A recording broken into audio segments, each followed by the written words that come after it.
look into their eyes and teach or deliver a talk. That is the main I think it is a great disadvantage on something on a personal note.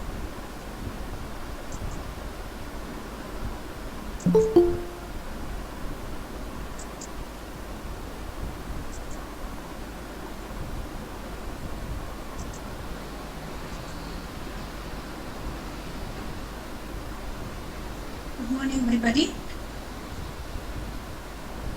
I'm happy to be here as a part of this webinar organized by St. Joseph Institute of Technology, Chennai. My topic is Spectral Graph Theory, a brief introduction. For beginners, it is not going to be boring at all. But for students or researchers who have already started working on it, this is just a bedtime story. So just listen and give your comments. The presentation is mainly based on two textbooks, Zhuoliang Li, others, Graph Energy, Springer Publications, Norman Biggs, Algebraic Graph Theory, Cambridge.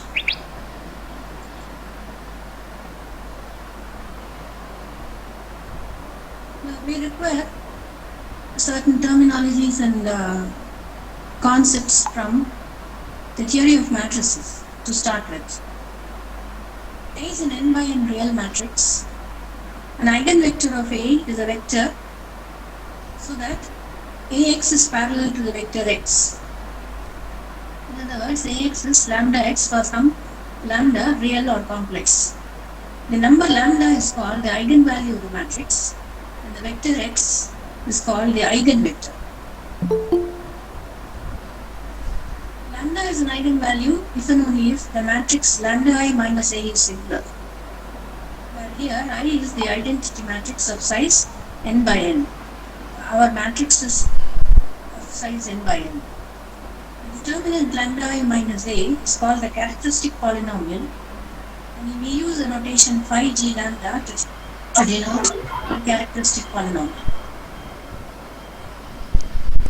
The algebraic multiplicity of the eigenvalue is the number of times the eigenvalue occurs as a zero of the characteristic polynomial.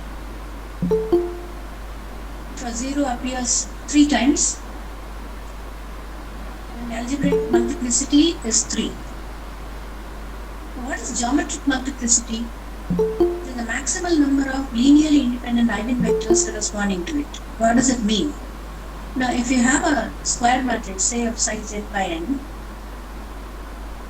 there are n rows and n columns. For this, you can define n row vectors and n column vectors. Now, whatever I say for row vectors is also true for column vectors. If you consider the row vectors, see how many of them are linearly independent. R of them are linearly independent, and they span a vector space of dimension R. R is called the eigenspace, the row space or eigenspace, the geometric multiplicity of the number is R.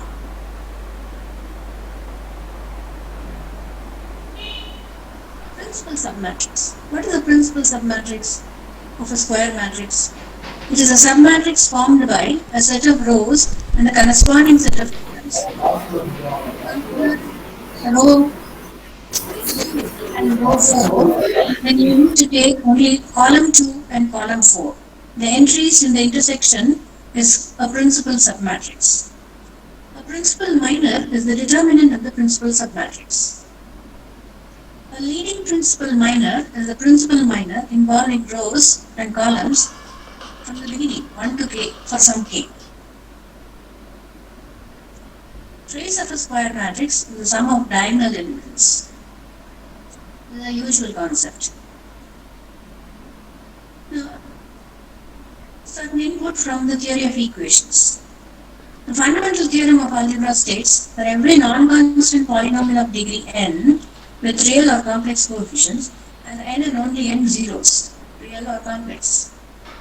If you denote the roots zeros by lambda 1, lambda 2, lambda n, then the polynomial can be factored into linear factors as lambda minus lambda 1, lambda minus lambda 2, etc. These are the relations between the roots and the coefficients. Sum of the roots is minus the coefficient of the coefficient of lambda power n minus 1. Sum of the product taken 2 at a time is positive time plus a2, the second coefficient, and so on. And the product of all the roots with a minus 1 to the power n is a1, a2, etc., an, product of all the coefficients of the polynomial. This is another way of looking at sum of the products of eigenvalues.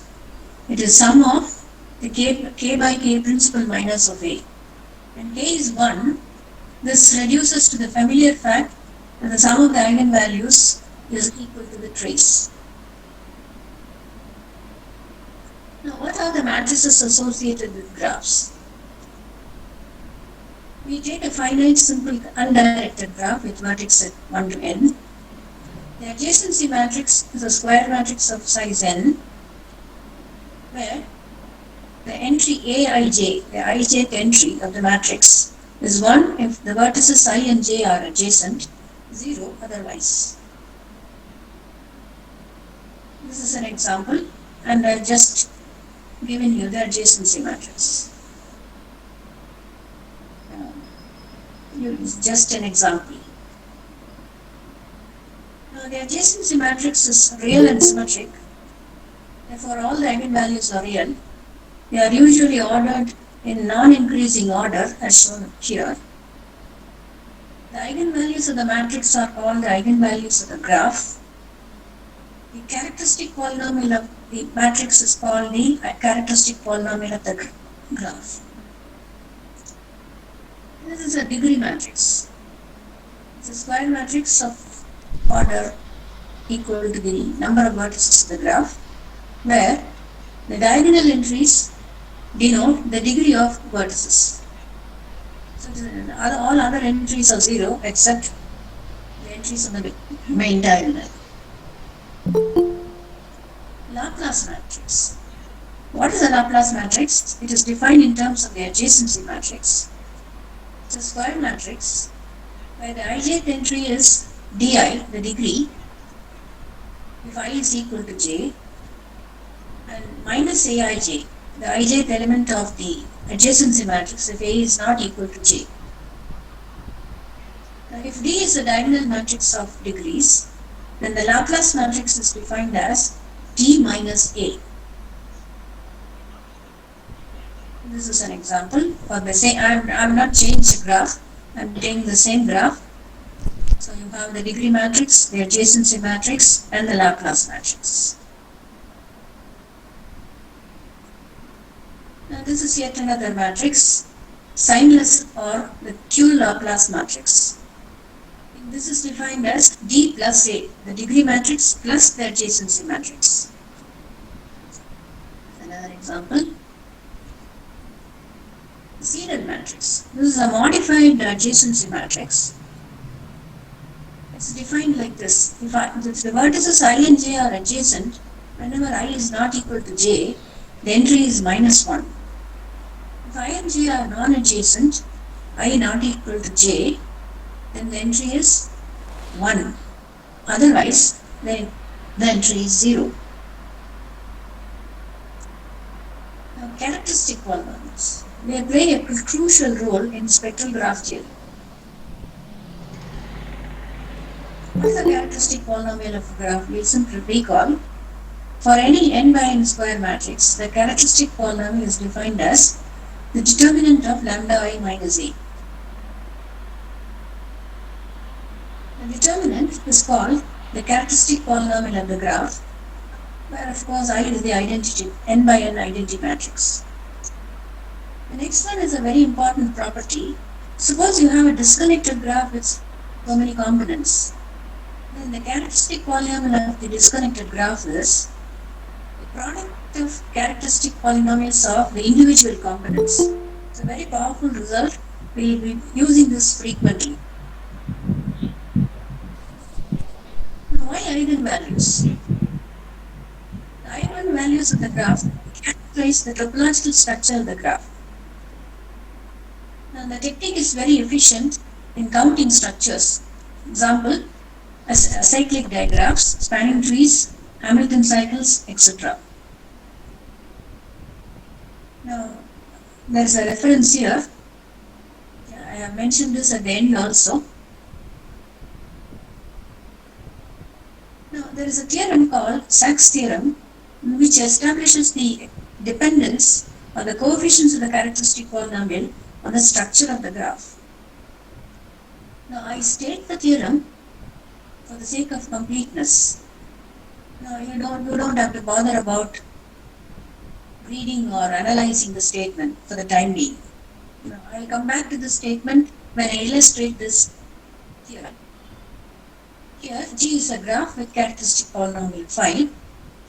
The coefficients are given by a certain summation. Now, the summation involves a certain set, Lk. What does it mean? It denotes a set of all Sachs subgraphs with k vertices, in which every component is either a k2, meaning single edge, or a cycle. And omega S the number of connected components of S, and Cs the number of cycles in S. Here we assume that A0 is 1. The leading coefficient is 1. Now I take this example, the example on the left.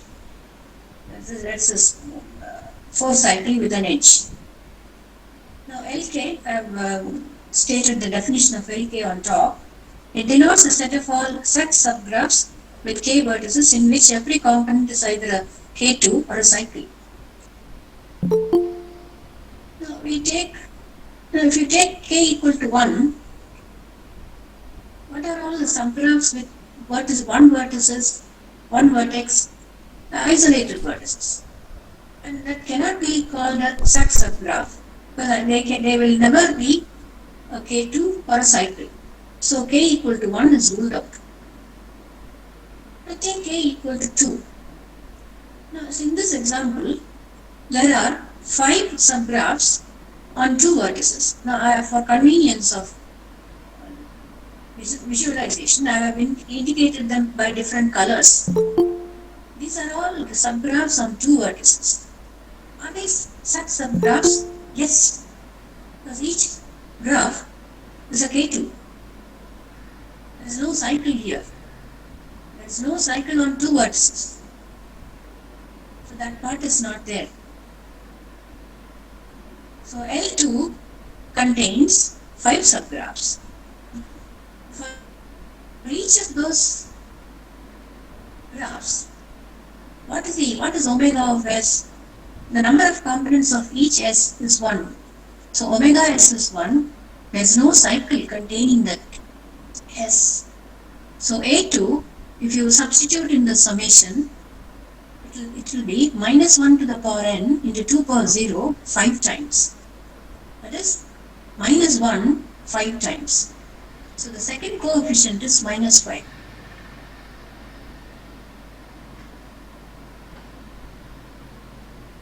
What about k? I finished k equal to 2. Now take k equal to 3. If you take k equal to 3, there are subgraphs on 3 vertices, several subgraphs, and those subgraphs can never be a Sachs subgraph, because a subgraph on 3 vertices, for example, if you take the subgraph 3, 1, 2, it is neither a k2 nor a cycle. So k equal to 3 is ruled out. So the L3 is empty. Take k equal to 4. Do you have subgraphs with 4 vertices? There are several. I have indicated them by different colors. There are actually 5 subgraphs on 4 vertices. 4 of them are disconnected graphs consisting of 2 k2s, and the last one is a cycle. So this This is definitely a such subgraph. How many of them? 5 of them. For the first 4, omega of s is 2. For each in the first 4, and the colored ones. Omega is 2 and Cs, the number of cycles, is 0.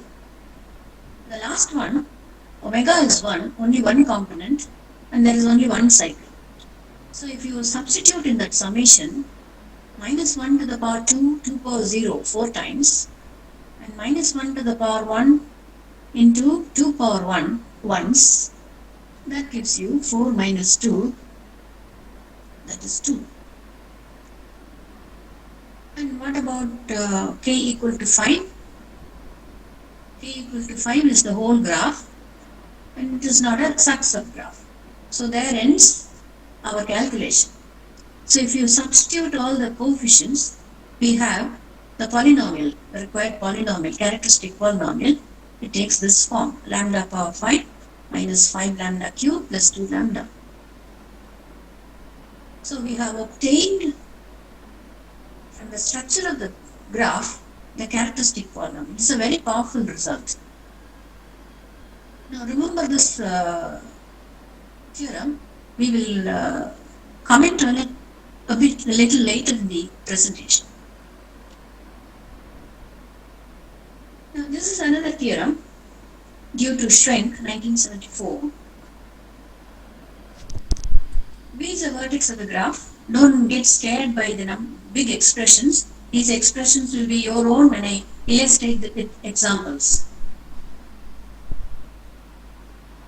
So the characteristic polynomial is lambda times the characteristic polynomial of g minus v. You remove the vertex. And you have a summation.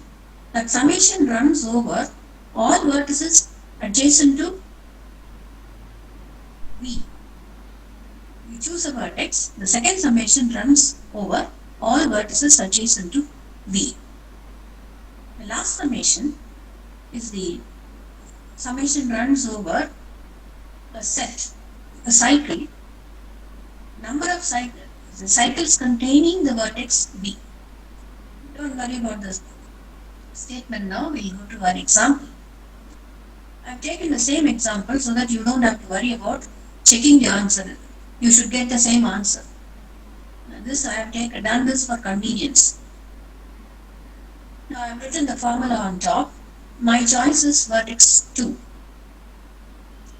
Now here I have adopted one notation. This is not new. Boundy and Murthy has used this terminology or concept in finding the number of spanning trees, where he uses the graph itself to denote the number of spanning trees. So the graph on the left side stands here for the number of the characteristic polynomial. On the right side you have a certain summation, lambda times a red colored graph, and within brackets you have 3 graphs, and finally one graph. What does it mean? You have to add the characteristic polynomials of all these graphs. Now what is that I have done? I have removed the vertex 2 from the graph. So I get the graph colored red. Then you remove the graph in blue. So that is the second summation. Finally, you remove the cycle. But how many cycles are there containing 2? That's only one cycle.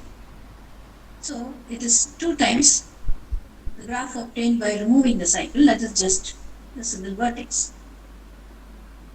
So the answer is, now you remember we mentioned one result.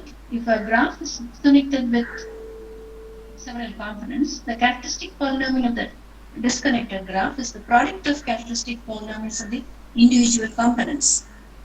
So on the right side I have just used the characteristic polynomial of the individual graphs and arrived at the answer. Now just as we had a Schwenk theorem for a vertex, we have a Schwenk theorem for edge. Similar theorem. Now take the edge 2, 4. The formula says remove the edge, then remove the ends of the edge from the resulting graph. And the last summation is summation over all the cycles containing the edge. Now in this case there is only one cycle containing the edge 2, 4. Okay, we'll go into the formula. So the first one, I have removed the vertex 2, 4. So you have a path on 5 vertices. Then remove both vertices 2 and 4. You have a disconnected graph. Finally, you remove the cycle. You have a singleton. So if you substitute, you have the answer. Same graph. So easy to check.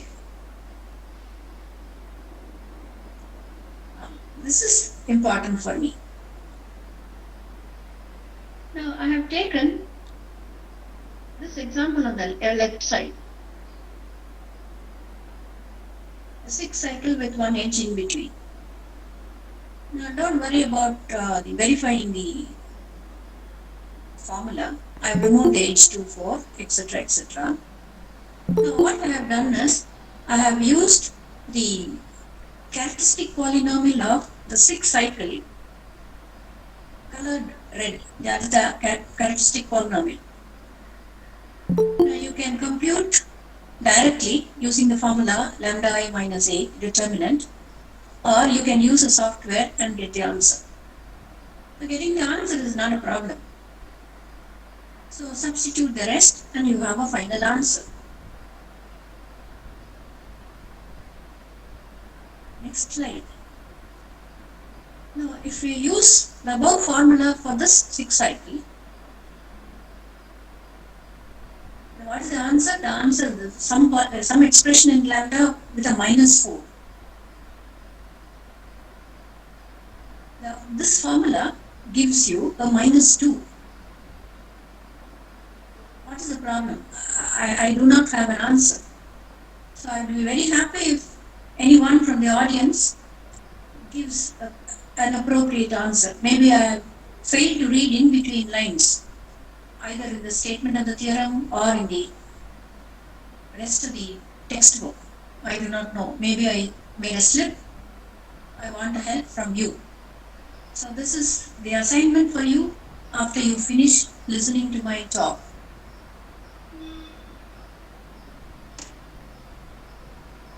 Another example. In the case of a bridge, the last summation is not there. There is no cycle at all. So the last summation is missing. This is yet another example. Characteristic polynomial of paths. I am just exploiting the same theorem, nothing else. Now, characteristic polynomial of a path on 2 vertices by direct calculation is lambda square minus 1. Use that in the next expression. And now in this case I have deleted the edge 1, 2. So what is that I get? A disconnected component with a single vertex and a path on 2 vertices. Next, the rule says remove the ends of the edge. I get single vertex. So the answer is characteristic polynomial of P3 lambda 2 and 2 lambda.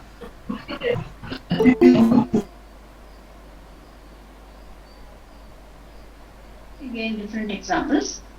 Now, in the first, in the path on 4 vertices, now it is not necessary that you should remove only the first edge. Whether you remove the first edge or any edge, the answer is the same. Now, I have illustrated this by taking first the edge 1, 2 and next the edge 2, 3. The properties of graphs in terms of spectrum. What is the spectrum of a graph? It's a collection of distinct eigenvalues together with their multiplicities. If lambda 1, lambda 2, lambda n are the distinct eigenvalues with corresponding multiplicities m1, m2, mn, then the spectrum is written like this, as a 2 by n matrix. The first row depicting the eigenvalues, the second row depicting the multiplicities, respective multiplicities. Examples. Now here I have deviated slightly from the standard notation. சும்மா முட்டை இருந்தா தாத்தா எடுத்து பாரு, நீ உடச்சிடாத, அப்புறம் திட்டு வாங்குவ பாத்துக்கோ.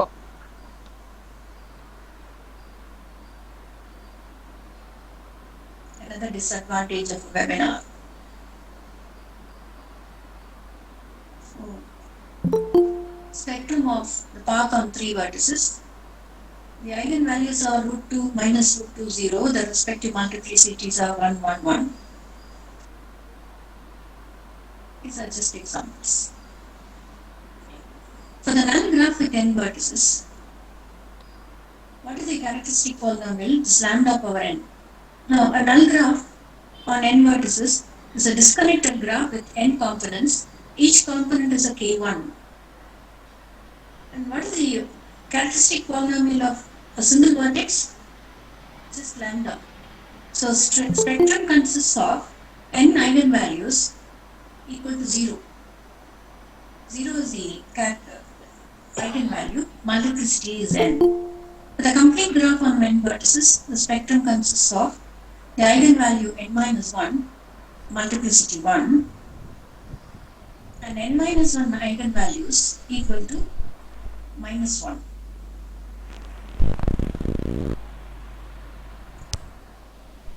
If G is a disconnected graph with so many components, then the spectrum of G is the union of spectra of the components. This is again another useful result. Next one is a property of a spectrum of a regular graph, eigenvalues of the regular graph. If G is a regular graph of degree R with n vertices, if the eigenvalues of G are lambda 1 equal to R and lambda 2 etc. lambda n, the eigenvalues of the complement are n minus 1 minus R minus lambda 2 minus 1 etc. minus lambda n minus 1. These are properties of graphs in terms of spectra. Now, given a matrix, you can multiply itself k times. So, you know how to form a power k. Find out the ijth entry of a power k. That will give you the number of walks of length k joining the vertex vi to vj. So, the trace of ak is the total number of closed walks of length k in the graph G. Now, I have taken this a simple example. For the graph on the right side, the adjacency matrix is A, and I have just computed A square, A into A. Now, if you take the 3 2 entry, that is the element in the third row and the second column, what is it? It is 1. What does it mean? The property says the number of closed walks of length 2 from V3 to V2 is 1. Is it true? From V3 to V1, there is only one walk, that is via E2. Correct? No, I think number of walk is 1, the length of the walk is 2. The number of walk of length 2 from V3 to V1 is 1.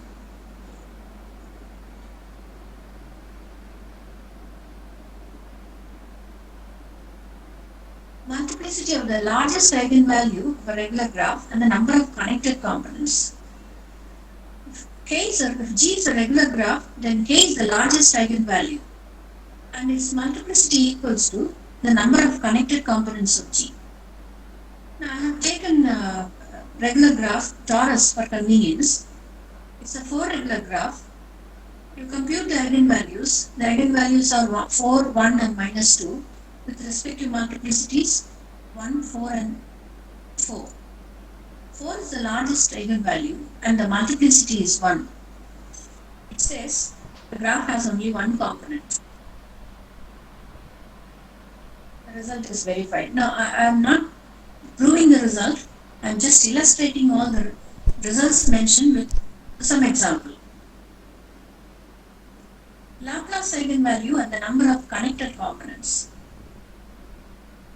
Take the graph, find out the Laplace matrix, find out the Laplace eigenvalues or the Laplace spectrum, find out the multiplicity of the zero, the eigenvalue 0.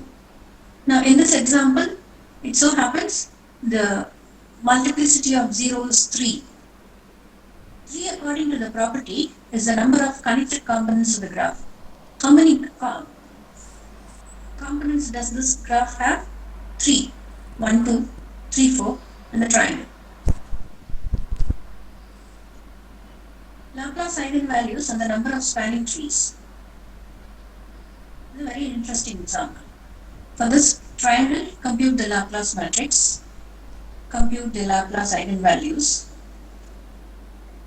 The formula is the number of spanning trees is given by 1 over n product of the eigenvalues from 2 to n. So mu 2, mu 3, etc. mu n, take the product. What is the answer in this example? The Laplace eigenvalues are 0, 3, 3. You have to leave out 0, the first eigenvalue, which is 0. The answer is 3. Now, what are the spanning trees, distinct spanning trees of this graph? There are 3 of them. I have not named the vertices. If you name the vertices 1, 2, 3, leave out one edge every time. So you get a spanning tree. So there are 3 spanning trees for this graph. Here the answer, the same result, I have purposely taken this example because this is an example worked out in Bondi and Murthy. The answer you know, all those who have done graph theory at MS11 would know that the answer is 8. So for easy verification for you, I have taken this example. The eigenvalues are 0, 2, 4 and 4. Take the product divided by the number of vertices. The answer is 8. Signless Laplace eigenvalue and the number of bipartite connected components. What is that? Now I have given the signless Laplace spectrum. If you look at the spectrum, what is the multiplicity of 0? 1. Now what does 1 signify? It gives you, according to the statement, the number of bipartite connected components. Now, does this graph contain a bipartite component? Yes. The graph induced by the vertices 1, 2, 3 and 4. The number of eigenvalues and diameter. G is a connected graph with diameter d, then G has at least d plus 1 distinct eigenvalues, at least d plus 1 distinct Laplacian eigenvalues, and d plus 1 distinct signless Laplacian eigenvalues. And if you take the Peterson graph, the diameter is 2, the spectrum is 3 power 1, 1 power 5, minus 2 power 4. How many distinct eigenvalues? Distinct eigenvalues are 3, 1 and minus 2. The superfix indicates the multiplicity here. I've just avoided the notation, the matrix notation for the spectrum. Now, a good question is the converse true? No. The spectrum of the triangle is 1 omega omega cube square. What is omega? Cube root of 1. But the diameter of the triangle is 1. So the converse is not true. Now what are co-spectral? I've just included the definition of co-spectral graphs for the sake of interest. Two graphs are co-spectral if they have the same spectrum. Now if you take isomorphic graphs, they are co-spectral. But Co-spectral graphs need not be isomorphic. Next slide gives you an example.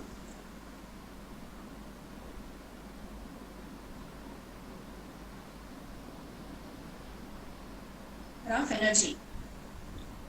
Here again, I've listed different energies. Now, Zhualiang Li and others have mentioned this in the beginning of the preface of the textbook. Graph energy, I liked it, so I just included. Graph energy is an invariant that is calculated from the eigenvalues of the adjacency matrix. True. In the mathematical literature, this quantity was formally put forward in 1978, but its chemical roots go back to 1940s. In spite of this, 20 years ago, only a few mathematicians would know what graph energy is, and only few of those would consider it as a topic worthy of interest. It's one of the rare cases of chemistry-motivated and chemistry-initiated direction of research in mathematics. Lot of scope. It's an ocean. Those of you who have started would definitely agree with me. Now these are some of the applications. There are a lot more, and I'm not detailing anything. You can just refer to the textbook I mentioned at the end for the details.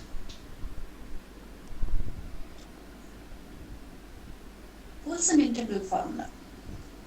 Now, how many of you remember your Cauchy's integral formula, which you learned in your theory in MSc? Perhaps in your BSc you would have learned the statement.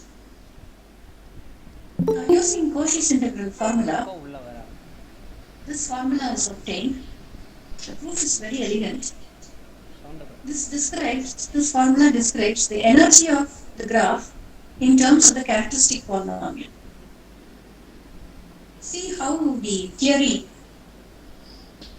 develops. It has roots in theory of matrices, theory of equations, complex analysis, graph theory. It's a very interesting theory. So, Poisson integral formula gives the energy of the graph. Now, I told you I'll come back to the Sachs theorem. Poisson integral formula and Sachs theorem. What did Sachs theorem do? It established the dependence of the coefficients of the characteristic polynomial on the structure of the graph.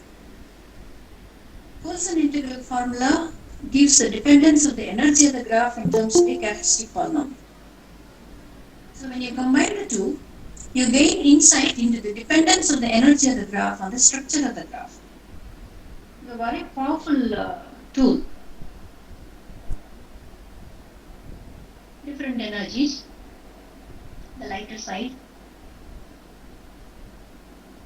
the energy of the graph, sum of the absolute values of the eigenvalues, the Laplacian energy, sum of the absolute difference, mu I minus 2q minus p, where q is the number of edges and p is the number of vertices. Q Laplacian energy, seeded energy, these are the definitions. Illustration one by one.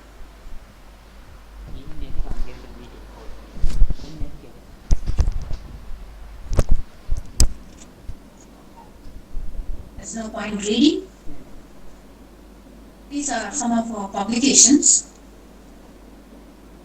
Certain energies of Fibonacci cubes, certain energies of one point union of complete graphs Kn, energies of certain recursive substructures,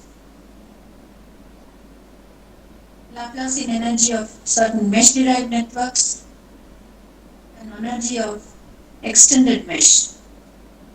These are our publications so far. There are some new matrices. L matrix. Now you take a vertex labeled graph L of B is the label of the vertex V, and the L matrix is defined like this. If Vi and Vi are adjacent with same label, then the entry is 2. If they are adjacent with different labels, the entry is 1. If they are non-adjacent with same label, the entry is -1.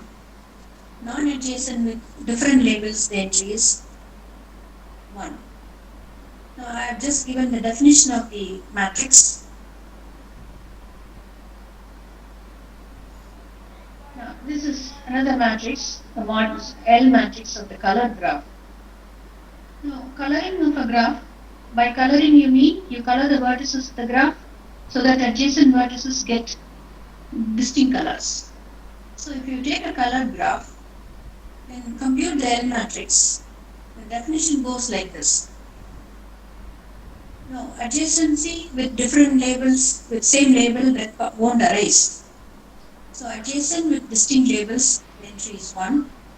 Non-adjacent with same label, entry is -1, 0 otherwise. This matrix is called the color matrix.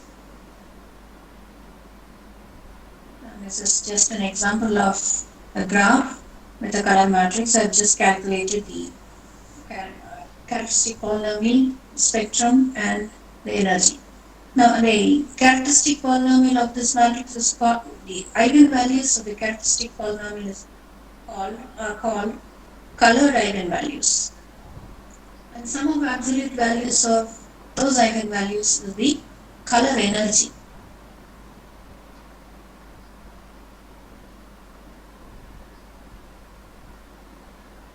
Now, there is another matrix, minimum covering matrix. Now, I suppose you remember the definition of a covering.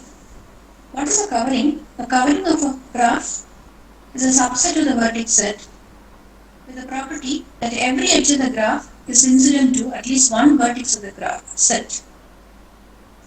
Any covering set with minimum cardinality is called a minimum covering set. Now you take a graph, take a minimum covering set, and define a minimum covering matrix as follows. If Vi and Vj are adjacent, the entry is 1 as usual. If I is j and Vi happens to be an element of this covering set, then the diagonal entry will become 1. Otherwise, the entry is 0. This is called a covering matrix. Now, for this covering matrix, you can define the characteristic polynomial, you can compute its eigenvalues, you can compute its energy. So all that can be done.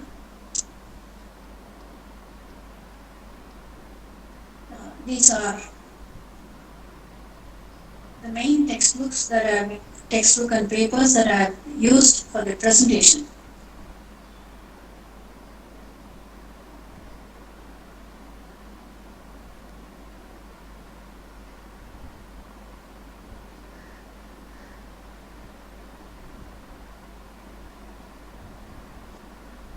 Thank you.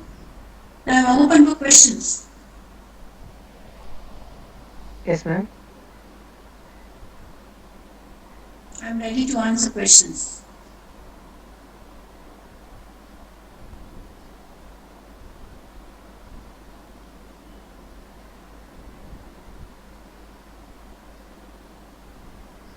Thank you so much, ma'am, for your enlightening presentation on spectral graph theory. A brief introduction, in particular, your explanation on theory of matrices, characteristic polynomial, and different energies is excellent. Also, the explanation of Sachs theorems and Coulson integral is extraordinary. There is a question from participant. Dear professor, is there any peculiar software available for calculating the spectrum of large scale graphs? No, if the number of vertices is high, there is a software Maxima. I do not know. I've used it for small graphs. I'm not very much aware of the restriction on the number of vertices. But there is a paper by Balasubramanian on calculating the characteristic polynomial, it uses a method called frames method. No software, no calculation. It is very interesting. If you want, I can pass it on to you. It's frames method. MATLAB does evaluates characteristic polynomial, therefore the spectra, but I am not very sure about the number of vertices.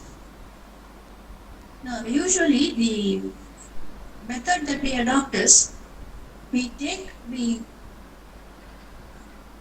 use the software or whatever for small graphs and try to generalize. Get the answer for an arbitrary n and try to write down a proof for it. If you can't use the large n in a software, then you have to generalize from small values and try to establish a mathematical proof. That is what we do normally. Have I answered your question? Yes, ma'am. There is another question from the participant. Yes. Application of spectrum energy, ma'am. Application side, I don't think I did justice in reading. There is a lot to read. Okay, ma'am. That itself is a separate research, finding where it is applied. Okay, ma'am. There is another question from the participant. Question is from Professor Sindil Murugan. Yes. Is there exist eigenvalues of characteristic polynomial? Is there exist eigenvalues for characteristic polynomial? Yeah, if you solve the characteristic polynomial, you get eigenvalues. The roots are eigenvalues. The zeros are eigenvalues. Okay, ma'am. There is one more question is from Professor. I don't know if I have answered this question. Okay, ma'am. There is another question from Professor Vasanti Bula. Yes. To find the characteristic polynomial, can we start with any vertex at a random? Can we start with any vertex at random? What do you mean by characteristic polynomial and any vertex at random? Characteristic polynomial is associated with a matrix.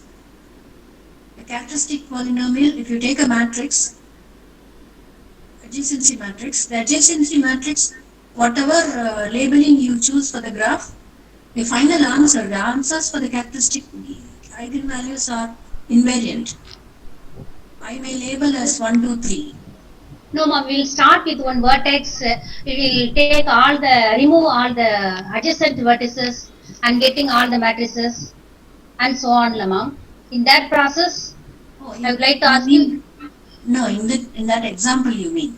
Yes, ma'am. Yes, ma'am. We can take any vertex at random and start. Yes. That is your choice. Okay. So you can take that as an exercise.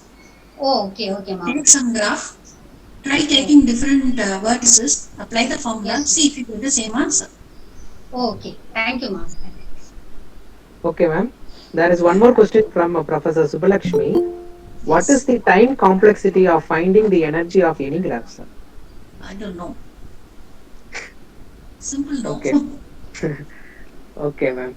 I think you have answered all the questions raised by the participants. Now I request Professor Annie Sahayan Ansu to deliver vote of thanks. Good afternoon, everybody. Gratitude is the most exquisite form of courtesy.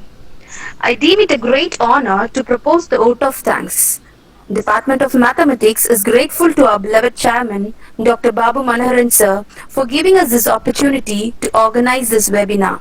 I also like to express our sincere thanks to Mrs. Jessie Priya, the Managing Director, and Mr. Sasi Shekhar, the Director, for the encouragement in conducting this event. We have been fortunate enough to be assisted by our principal, Dr. Ravichandran, for his enthusiastic support. I like to express my sincere thanks to the conveners of this event, Dr. T.T. Raman, the head of the Department of Mathematics, and Dr. T. Kalyani, professor of Department of Mathematics, for their continuous motivation in planning this webinar. I cannot thank them enough for the encouragement. As no program can be successful with a single person, so I extend my big thanks to my colleagues for the unflinching support and coordination. Thank you for making this event successful with your contribution. I must mention deep sense of appreciation for the speaker of this webinar. We feel very much fortunate to have you here, ma'am. The light you threw on the spectral technique, on spectral graphs and graph energy was really insightful. Thank you, ma'am. We would love to have you in more such events organized by us. Finally, a heartfelt gratitude to all dear participants. We thank you all for having participated overwhelmingly in this webinar. Once again, I thank everyone for making this webinar really a successful one. Thank you. Feedback link is available in the chat box. Kindly fill the feedback so that you may receive your certificates, e-certificates as soon as possible. Thank you.